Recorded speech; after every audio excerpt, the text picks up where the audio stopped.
कहानी की शुरू में हमें सुनसान जगह पर एक घर को दिखाया जाता है जिसके अंदर एक फैमिली रहता था, जहां पर पति पत्नी और उनके 3 बच्चे होता है। ये फैमिली अजीब किस्म का होने की वजह से इस फैमिली शहर से बहुत दूर एक सुनसान जगह पर रहता था और इन लोगों ने अपने घर के चारों तरफ ऊंची ऊंची दीवारें भी बना रखा था ताकि इन लोगों को बाहर का कुछ पता न चल सके, क्योंकि यहाँ पर इनका डैड बाहरी दुनिया से अपनी बच्चों को दूर रखना चाहते थे। इसलिए ये लोग अपने बच्चों को बाहर भी नहीं जाने देता था और अपने बच्चों को घर के अंदर ही पढ़ाते थे। साथ ही इन्होंने अपने बच्चों को ये भी बताया होता है कि दुनिया का सबसे खतरनाक जानवर बिल्ली है, इसलिए जब भी तुम लोगों को बिल्ली देखे तो वहाँ से तुरंत भाग जाना। अब अगले सीन में हमें ये दिखाते हैं कि उनके सभी बच्चे एक रिकॉर्डिंग सुन रहे थे जो कि इनकी मॉम ने इनको सिखाने के लिए रिकॉर्ड किया हुआ था। और तभी सीन शिफ्ट होकर हमें इनकी डैड को दिखाया जाता है जो कि एक फैक्ट्री में काम कर रहा होता है। और जब उनकी ऑफिस खत्म होने के बाद वो एक लड़की को अपने कार में बिठाकर अपने घर लेकर आता है, लेकिन उसने उस लड़की की आंखों पर पट्टी बांध रखी थी ताकि उसे भी पता न चले कि ये लोग कहाँ पर रहते हैं। दरअसल उसने उस लड़की को इसलिए अपने घर लाया था ताकि उसके बेटे ने इसके साथ इंटीमेट करके अपना शारीरिक जरूरतों को पूरा कर सके। और फिर इंटीमेट होने के बाद वो लड़की बड़ी बेटी के पास जाकर बैठ जाती है, लेकिन तभी उनकी बड़ी बहन उस लड़की की हेयर बैंड को देख लेती है, इसलिए वो उससे पूछती है कि इसमें क्या लगा है, जिस पर वो कहती है कि मैंने इस पर चमकने वाले पत्थर लगाया है। लेकिन बड़ी बहन को कुछ भी समझ में नहीं आता, इसलिए वो पूछती है कि ये क्या होता है, जिस पर वो लड़की कहती है कि ये एक पत्थर होता है जो कि अंधेरे में चमकते हैं। अब ये सुनकर बड़ी बहन काफी हैरान हो जाती है क्योंकि इसके बारे में उसको कुछ भी नहीं पता था और वो उसको ये बताती है कि मेरे पास भी एक हेयर बैंड था, लेकिन मैंने तो छोटी बहन को सॉक्स के बदले दे दिया। जिसे देखकर हमें पता चलता है कि इनके पेरेंट्स ने इन्हें पैसों के बारे में कुछ नहीं बताया होता है और ये लोग अभी भी पुराने समय की तरह ही जी रहे थे, क्योंकि उन लोगों को अभी भी पैसे के बारे में कुछ पता नहीं होता। और तभी वहाँ पर उनके डैड उन सभी की फोटो खींचने लगता है और साथ ही साथ उनके एक वीडियो भी बना लेता है और उसके बाद वो उस लड़की को वापस भेज देता है, लेकिन जाने से पहले वो उस लड़की को कुछ पैसा भी देता है और फिर से उसकी आंखों पर पट्टी बांधकर उसे वापस वहीं पर छोड़ देता है जहाँ से वो आए थे। अब इधर ये तीनों बाहर की लोगों से ना मिलने की वजह से इनका हैबिट्स बच्चे की तरह होता है और कुछ देर के बाद रात भी हो जाता है, इसलिए वो सभी लोग खाना खाने के लिए तैयार होते हैं। असल में ये भी इस घर का एक नियम होता है और तभी हमें ये भी पता चलता है कि इस घर में जिस बच्चे ने पूरे दिन सबसे अच्छा काम किया उसको इनाम दिया जाएगा, लेकिन इनाम के तौर पर इन्हें कुछ नहीं बल्कि एक बच्चों वाले स्टिकर दिए जाते थे और जिस भी बच्चे के पास सबसे ज्यादा स्टिकर होते थे उस रात घर में वो अपने लिए कुछ भी मांग सकता था। और तभी वहाँ पर छोटी बहन अपनी मॉम से फोन मांगती है और इसकी मॉम उसे नमकदानी उठाकर देती है, जिससे हमें पता चलता है कि ये लोग नमकदानी को ही फोन कहते थे। इसके बाद आगे हम देखते हैं कि आज सबसे ज्यादा स्टिकर उसके बेटे के होते हैं, इसलिए वो अपने पिता से टीवी देखने को बोलता है, जिसे सुनकर उनके डैड ने उसे वही वीडियो दिखा देता है जो उसने दिन में वीडियो किया था। अब फिर अगली सुबह हम देखते हैं कि लड़का अपने डैड की कार धो रहे होता है और फिर कार धोने के बाद वो पेड़ों और दीवार के पास जाकर उनसे बातें करने लग जाता है, लेकिन तभी अचानक वो वहाँ पर पड़े एक पत्थर उठाकर दीवारों के बाहर फेंकने लगता है और ये सब करते हुए उसके मॉम और डैड भी उसे देख लेते हैं, जिसे देखते ही वो उसे एक सजा देता है जहाँ पर उसे एक बोतल की ढक्कन कुछ देर तक अपने मुंह में रखना होगा। फिर अगले दिन इनके घर के ऊपर से एक प्लेन गुजरता है, जिसे देखकर बड़ी बहन कहती है कि काश ये नीचे गिरकर मुझे मिल जाए, लेकिन तभी ये बात उसकी माँ ने सुन लेती है, इसलिए वो उसे थप्पड़ मार देती है और कहती है कि जब तुम इसके लायक हो जाओगी तब तुम्हें ये सब मिल जाएगा।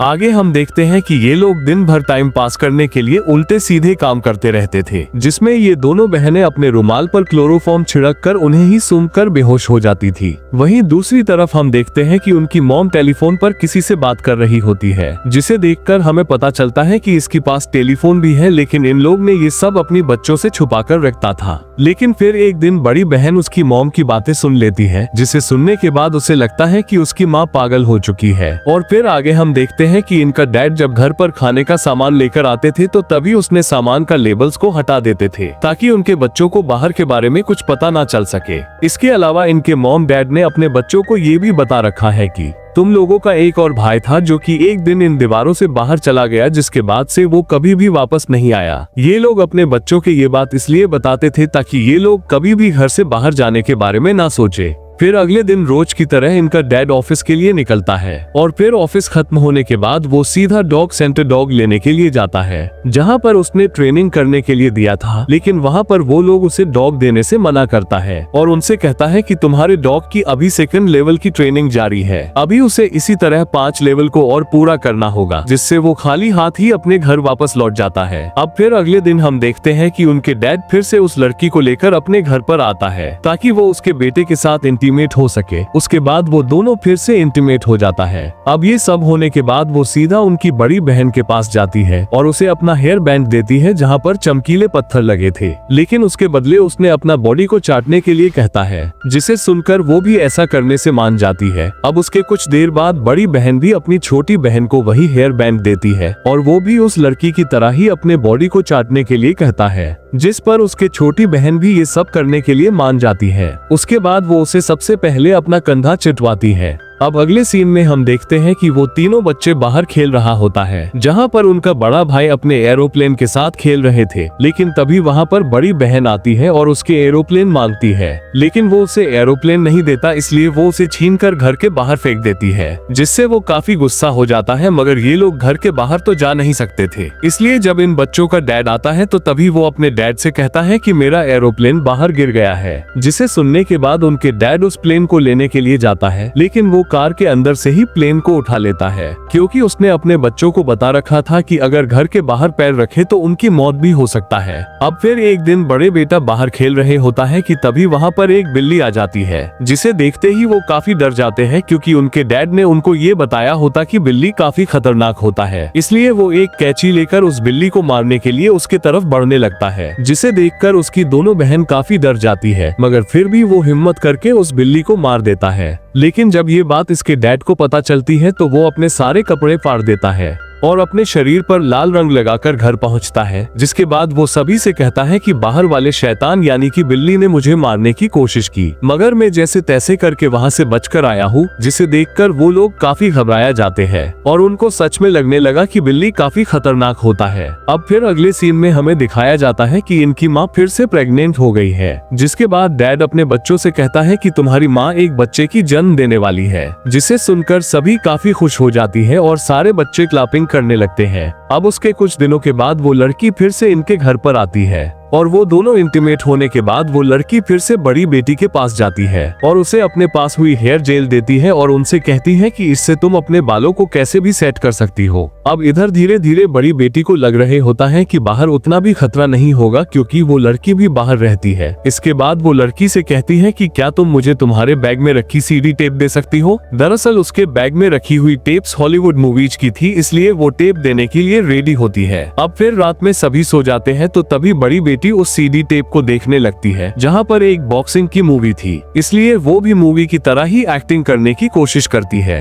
और उसने पहली बार टीवी पर अपने घर के बाहर की दुनिया देखी थी, लेकिन तभी इनकी डैड को इसके बारे में पता चल जाता है, इसलिए वो बहुत ज्यादा गुस्सा हो जाता है। जिसके बाद वो उस सीडी टेप को अपने हाथ में लपेटकर उससे बड़ी बहन को मारने लगता है और वो सीधा अपने ऑफिस में जाकर उस लड़की को भी मारने लगता है। उसके बाद से वो उसको अपनी घर में भी आने से भी मना कर देता है और अब इसके बेटे के साथ इंटीमेट होने के लिए अब कोई भी लड़की नहीं बची थी, इसलिए वो अपनी पत्नी से कहता है कि अब हमारे बेटे को अपनी प्यास अपनी बहनों से बुझानी होगी, लेकिन वो उन दोनों में से किसके साथ करेगा। और वो ये डिसीजन वो अपने बेटे पर ही छोड़ देता है, जहाँ पर वो अपनी दोनों बहनों में से बड़ी बहन को चुनता है। उसके बाद वहाँ पर उनकी मॉम अपनी बड़ी बेटी को अपने बेटे के साथ इंटीमेट होने के लिए तैयार करती है। दरअसल इन बच्चों को रिश्तों के बारे में कुछ भी पता नहीं थे और उन्हें ये भी पता नहीं होता है कि ये लोग क्या कर रहा है, इसीलिए ये दोनों एक दूसरे के साथ इंटीमेट हो जाते हैं। अब यहाँ पर बड़ी बहन को पता चल चुका था कि इस घर के बाहर भी कोई दुनिया है और वो कैसे भी करके वहाँ पर जाना चाहती थी, इसलिए वो एक रात एक पत्थर का डंबल लेकर बाथरूम में जाती है, जिसके बाद वो उस डंबल को उठाकर सीधा अपने दांतों पर मारती है और अपने आगे के दांतों को तोड़ देती है। दरअसल इनकी बड़ी बेटी ने ऐसा इसलिए किया था क्योंकि इनके उनके पेरेंट्स ने इन्हें बता रखा था कि जब तक तुम्हारे डॉग टूथ यानी कि आगे की दांत ना टूट जाए तब तक तुम इस घर के बाहर नहीं जा सकते हो। इसलिए बड़ी बेटी अपने आगे की दांत खुद ही तोड़ देती है। उसके बाद वो चुपके से जाकर अपनी डैड की कार के डिक्की में जाकर छुप जाती है, क्योंकि उसे ये बताया गया था कि बाहर की जमीन पर कदम नहीं रख सकती हो।